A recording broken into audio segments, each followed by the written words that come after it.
दोस्तों आज हमारी टावर क्रेन का होस्टिंग का रोप कट गया है। तो इसमें अभी हमें ऊपर जाके देखना पड़ेगा कि कितना डैमेज है। तो सबसे बड़ा काम जो है पहले वो शुरू करते हैं क्रेन पर चढ़ने का। अब यहाँ पर हम चेक कर लेते हैं, जहाँ पे ज़्यादा डैमेज है पहले उसके देख लेते हैं कितने वायर उधड़े हुए हैं। तो यहाँ पे देखो ये काफ़ी डैमेज है, ये चलने वाला नहीं है। तो अभी हमें एक बार ड्रम पर भी देखना पड़ेगा कि इसके अलावा और कहीं भी कितना ख़राब है। तो एक बार हमें ड्रम पर भी ये देखना ज़रूरी होता है कि कितनी लेयर इसके आगे पीछे की भी कोई सेफ़ है या फिर ख़राब है। तो ड्रम पे नज़र मार लेते हैं। तो यहाँ पर हम देखते हैं कि इसके आसपास का रोप ठीक है या ख़राब है, क्योंकि अभी तो जब हम उसको काट देंगे तो अगर इधर उधर कहीं भी ख़राब होगा तो उसको भी काट देंगे साथ में ही। तो थोड़ा 10-5 मीटर हम लालच नहीं करेंगे यहाँ पे। अगर कहीं पे भी थोड़ा सा डैमेज हमें दिखाई देगा तो हम इसके 10-5 मीटर आगे पीछे का भी रोप काट देंगे। तो जैसे ये यहाँ पे ख़राब दिखाई दे रहा है और इसके यहाँ पे यहाँ पे भी थोड़ा सा ख़राब दिखाई दे रहा है, लेकिन ये तो जब हम उसको काटेंगे वहाँ पे ये तो उसके अंदर में ही आ जाएगा। हमें ये देखना था कि थोड़ा उसके उधर तो नहीं है, जिससे कि हमें थोड़ा ज़्यादा काटना पड़े। तो अभी हमने रस्सी मंगा ली है। रस्सी का यूज आपको पता लग जाएगा क्या है। रस्सी हमारे पास थोड़ी हैवी थी तो इसको ही हम उठा लाए स्टोर से। तो अगर थोड़ी पतली भी होती तो भी काम कर जाती, लेकिन अभी हम इसको आपको दिखाते हैं कि कैसे इस रस्सी का भी यूज़ होगा। और ट्रॉली को हमने बुला लिया, इसमें 2 आदमी खड़े होकर जा सकते हैं आराम से। तो अभी हम चलते हैं। तो हमारे पास में ये 18-19 का चाबी पाना भी हमने साथ में ले लिया। हथौड़ा साथ में लिया है, छोटा सा रस्सी ले लिया है। हथौड़ा कभी कभी इसलिए ज़रूरत पड़ जाती है क्योंकि बैच का जो लास्ट में से हमें पिन निकालना पड़ता है। कभी कभी तो वो आसानी से हाथ से ही निकल जाता है, लेकिन कभी ऐसा हो जाता है कि थोड़ा जंग खाया रहता है तो हाथ से नहीं भी निकलता है, तो थोड़ा हथौड़े से उसको ठोकना पड़ जाता है। तो अभी हम चलेंगे यहाँ से। तो अब लास्ट तक जाना पड़ेगा। तो वैसे ये अकेला आदमी भी जाके वहाँ पे कर देता है।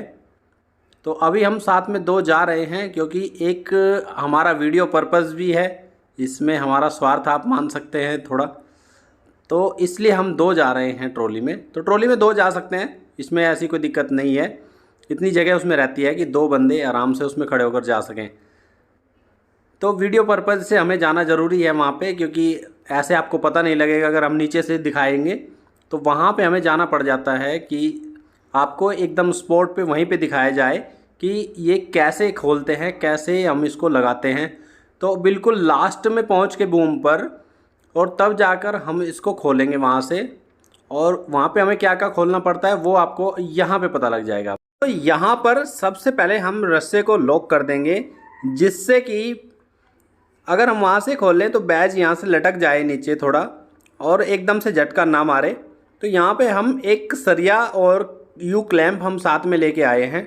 तो यू क्लैंप से हम सरिये को रोप में बांध देंगे और होस्टिंग रोप को लॉक कर देंगे वहीं पे। इससे जितना हमारा बाहर में जो बचा हुआ होस्टिंग का रोप है वो वहीं पे रहेगा, उतना ही वो झटके से पुल्ली से होता हुआ नीचे नहीं जाएगा और यहाँ पर रोप रुक जाएगा। तो अभी हम इसको सरिये को यू क्लैंप से यहाँ पे टाइट कर देते हैं। और जितना हो सके ये भी आपको देखना चाहिए कि सरिया इतना भी उठा हुआ ना रहे जिससे कि वो ट्रॉली को अंदर बाहर करने में उसमें टकरा जाए। क्रेन की बूम में जो पाइप लगे रहते हैं या कहीं पर भी वो टकराना नहीं चाहिए ऐसे। इस हिसाब से आप सरिये को लगाएं जिससे कि ट्रॉली को अंदर बाहर करने में सरिया कहीं ना टकराए। तो यहाँ पे हमने इसको टाइट कर दिया है। अब हल्की से ही हम ट्रॉली को बाहर की तरफ लेंगे, क्योंकि हमने ऐसी पोजीशन पे इसको रोका हुआ है जहाँ से हम ट्रॉली को और थोड़ा बाहर ले सकें। तो इसमें क्या होगा कि रोप हमारा आगे का लूज़ हो जाएगा और ये जो सरिया हमने जहाँ पे बांधा है ये ऐसे टकरा जाएगा। और आप अब देख सकते हैं ये रोप जो आगे का है वो लूज हो गया है, जिससे हम होस्टिंग रोप में लगा हुआ बैच जो लास्ट में लगा रहता है इसको आसानी से रिमूव कर सकते हैं, यहाँ से खोल सकते हैं। तो सेफ्टी पिन हम निकाल लेंगे और सेफ्टी पिन निकालने के बाद में एक वार्सर इसमें रहता है, वो वार्सर भी हम निकाल लेंगे और फिर इसकी जो पिन है उसको निकाल लेंगे। तो ये इसकी सेफ्टी पिन है और इसके बाद में एक वार्सर है जिसको हम यहाँ पर रख देंगे। सामान का आपको ध्यान रखना पड़ेगा यहाँ पे इस जगह कि सामान कोई भी नीचे ना गिरे आपके हाथ से छूट के, नहीं तो किसी को लग भी सकता है। और नीचे जो काम कर रहे हो उनको एक तरफ हटने के लिए उनको बोलना पड़ता है, क्योंकि गलती से कुछ भी गिर भी सकता है। अब आप देख सकते हैं बैज यहाँ पे लटक गया है। अब हम ट्रॉली को आगे पीछे कर सकते हैं, इसमें कोई दिक्कत हमें नहीं होगी। तो इस तरह से यहाँ पे इस तरह से टकराने से बचाना चाहिए। सरिये का मुंह इतना उठा हुआ नहीं रहना चाहिए। अभी तो हमसे भी ये थोड़ा ज़्यादा हो गया है, तो अंदर की तरफ सरिया इतना नहीं निकलना चाहिए, थोड़ा कम ही निकलना चाहिए। लेकिन अभी नहीं टकरा रहा है, तो इतना ही हमें चाहिए कि ऊपर ये किसी भी पाइप में ना टकराए। तो इस तरह से अभी हम इसको ट्रॉली को वहाँ पे रोक देंगे जहाँ हमें छत के ऊपर इस रोप को यहाँ पे हमें कटिंग करना है। उससे पहले हमें वो कटा हुआ हिस्सा बैच की तरफ से खींच के बाहर करना पड़ेगा। तो उससे हमें ये फ़ायदा हो जाता है कि उसमें हमें पुल्ली में दोबारा से रोप डालना नहीं पड़ता है और ख़राब रोप बाहर आ जाता है। तो जो रस्सी हम लेके आए थे वो रस्सी अभी इस बैच में बांधेंगे और नीचे छत पे खड़े हुए बंदों से खिंचवा देंगे। तो बीम में हमें ऐसी जगह मिल गई है जहाँ पे हुक हम उसमें रख सकते हैं उसके ऊपर, और सीधा रखा रहेगा, उसमें आसानी से हम रस्सा खींच सकते हैं।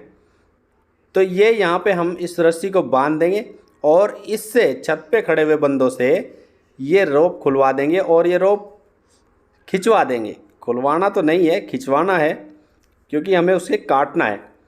तो अब यहाँ पे हम रस्सी को नीचे फेंक देते हैं। आप देख सकते हैं जो दो बंदे नीचे आपको दिखाई दे रहे हैं वो इसको खींचेंगे और हम होस्टिंग को डाउन कराते जाएंगे, जिससे कि ख़राब वाला हिस्सा वो नीचे चला जाए आसानी से। तो ये आ गया है। अब यहाँ पे हम इसको कटिंग करके यहीं पे बैच लगा देंगे, तो हमारा काम आसान हो जाएगा और ये जितना जल्दी हो सके उतना जल्दी क्रेन हमारी चालू हो जाएगी। तो अभी ग्राइंडर से हम, क्योंकि सामान सारा हमें पहले प्लानिंग से लाना पड़ता है, काटने से पहले बैंडिंग वायर से इसको ज़रूर बांधें, नहीं तो ये बिखर जाता है।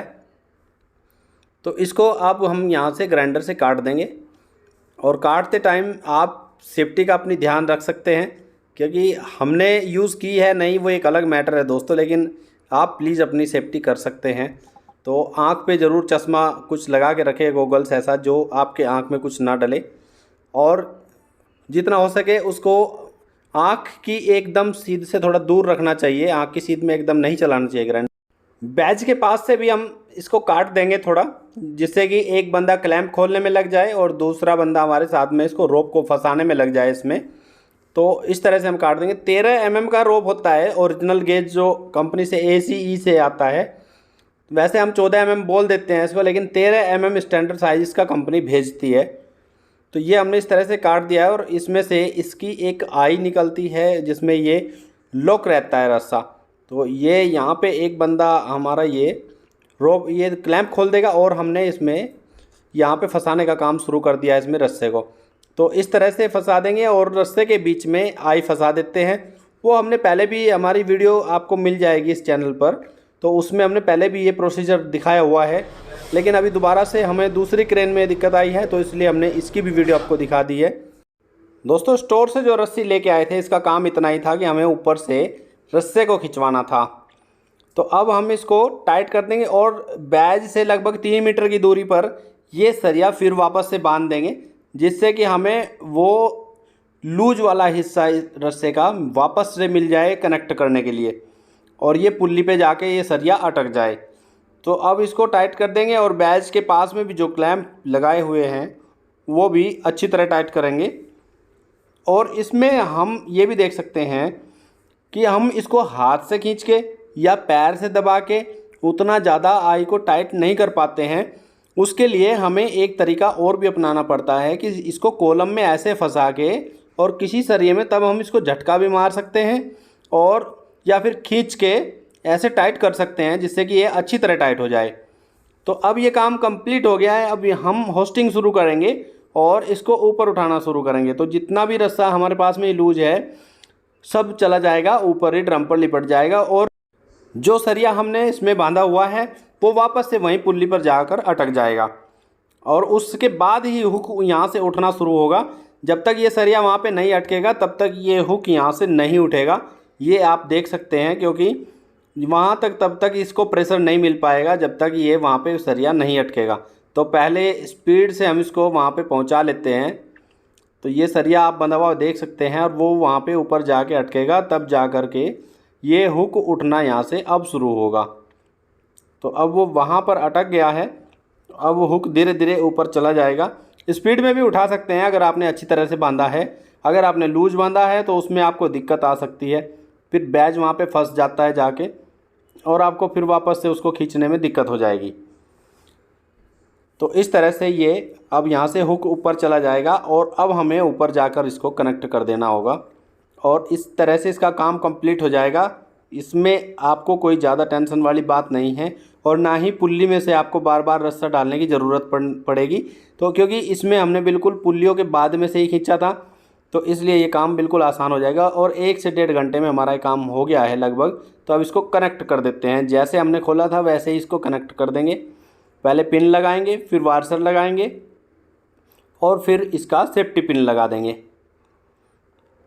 तो दोस्तों, अगर आपको हमारी वीडियो अच्छी लगे तो प्लीज़ हमारी वीडियो को लाइक भी करें और हमारे चैनल SK इलेक्ट्रिकल को सब्सक्राइब ज़रूर करें, क्योंकि इस पे आपको कंस्ट्रक्शन से जुड़ी इलेक्ट्रिकल और मैकेनिकल वीडियो मिलती रहेगी और हमें उम्मीद है कि इससे आपको बहुत कुछ सीखने को भी मिल जाएगा।